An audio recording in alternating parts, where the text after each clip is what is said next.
Did I get your attention?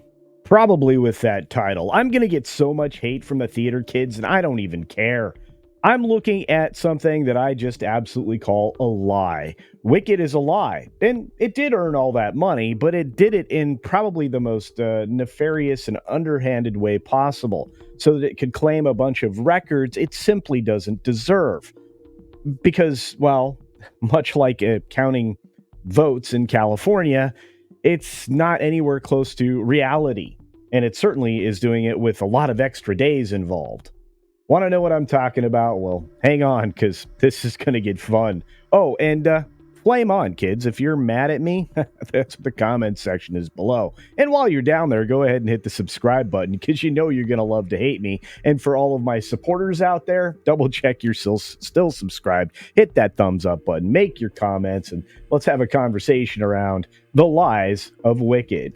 Here we go. First of all, I'm not going to dispute the numbers here. They're right there for everybody to see, and it is insanity if you try to say it's not. You have $114 million in domestic box office. That's pretty good. You did $50 million across a whole lot of international markets, and mind you, this number is very low. It should be much higher for a film like this, but it probably won't be. I'm not sure internationally musicals carry very well. I'll have to go back and look at the recent Wonka film to get a feel for that, but I'm going to tell you right now, Joker 2 didn't exactly light the world on fire internationally, but 164 overall, pretty decent chunk of change for a week's worth of work.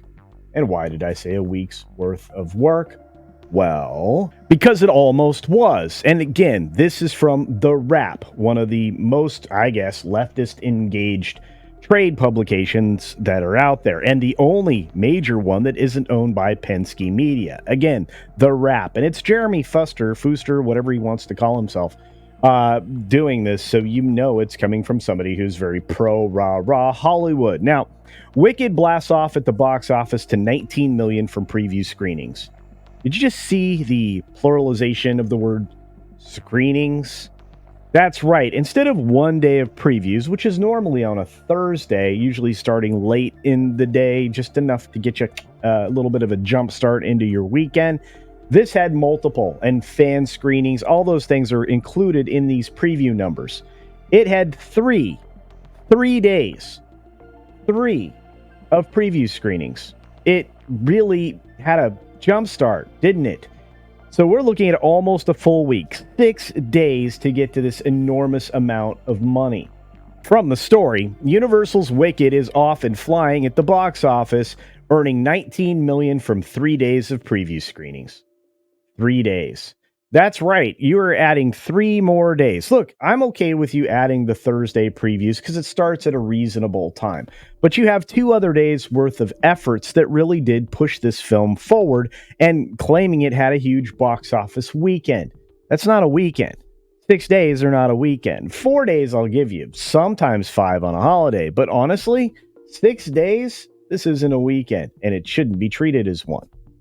Thursday night previews earned, according to this, $11 million, as well as 5.7 from Wednesday and 2.5 from Monday.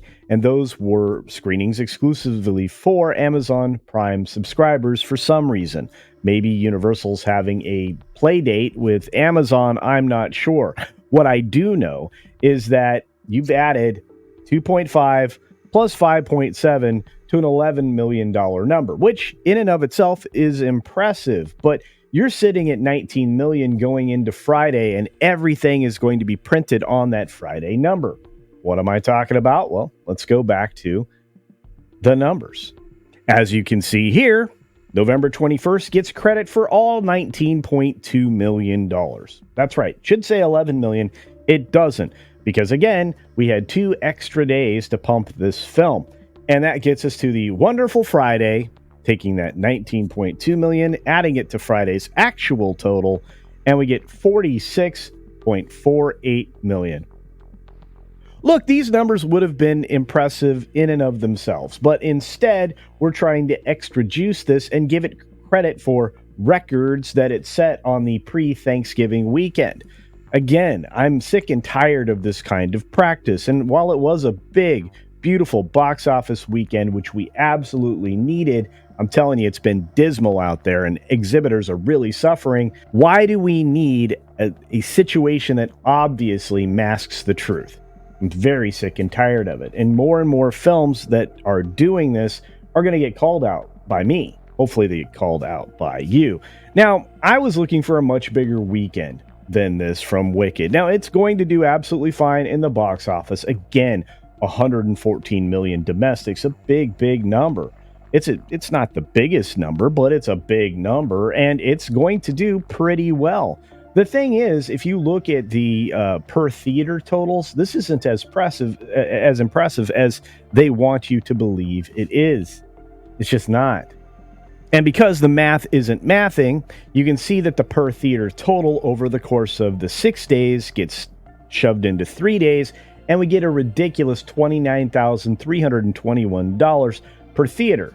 Well, again, that's not necessarily great. That's over 6 days. They took 6 days and shoved it into 3. Yeah, that just doesn't work for me. Worse yet, when you look at the complete chart for the entire weekend, Wicked does come out on top, which is great. It has 114 million, but again, deceptively adding 6 days to 3 days to come up with 29,000 per theater. It absolutely didn't do that. Gladiator 2, however, is $15,500 per theater. More reasonable, more accurate, and more honest, as a matter of fact. And if you compare the days that the film was in the theater to the actual earnings per day per theater, again, that $55 million is a pretty decent chunk of change. Still not as impressive as you would like it to be.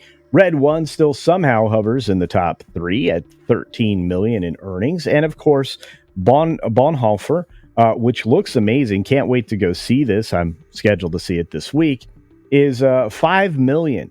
That's amazing for an Angel Studios production, which actually beat out Venom 3: The Last Dance, which made 4 million and is still actually competing in theaters. Interestingly enough, as we expand out the window so we can see a bit more, we are looking at the best Christmas pageant ever in 6th place. In other words, things aren't looking so great at the theaters. The last thing that I want to point out, and most importantly, I think, is this: the total earnings at the box office. For the first time in quite some time, we have $204 million. We eclipsed the $100 million marker for the first time in a very, very long time, and it was desperately needed.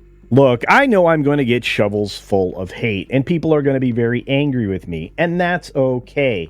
At the same time, your film is not quite what you think it is, and the question is just how many legs is it going to have going into next weekend, Thanksgiving weekend, where I'm sure we'll see a giant number of theater kids and theater moms go back to the theater to watch Wicked once more.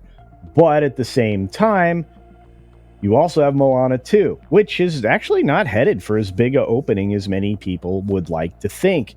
Projections forward have that film staying under 100 million, closer to like the 70 to 80 million dollar range, and I think that's actually a legitimate figure for a film that, despite the fact that it's 4 quadrant, may have lost a lot of people along the way. And there are a lot of people, believe it or not, that still aren't aware that this is coming out. So it's on Disney doing some very poor marketing for them to play some catch up in order to push these numbers higher. The fact that Moana 2 isn't going to make $100 million should have some people at the House of Mouse a little bit worried, but not me. Wicked will still perform very well next weekend, and it is another long weekend, so it'll benefit from some decent numbers. The question is this film going to earn enough money to justify busting it into 2 parts, which I think a lot of people went into the theater not knowing, and do you think the second film will be somewhat successful? I'm just curious. I know it's driven by all the theater kids on the planet, all the wannabe theater kids, all the people who built sets in their high school and junior high and maybe on into college. All of the people who ever wanted to be involved in show business are probably there. But the question is, for how much longer? Are we going to see $1 billion Wicked? I don't know. The international numbers weren't spectacular. Are we going to see a $1 billion Wicked?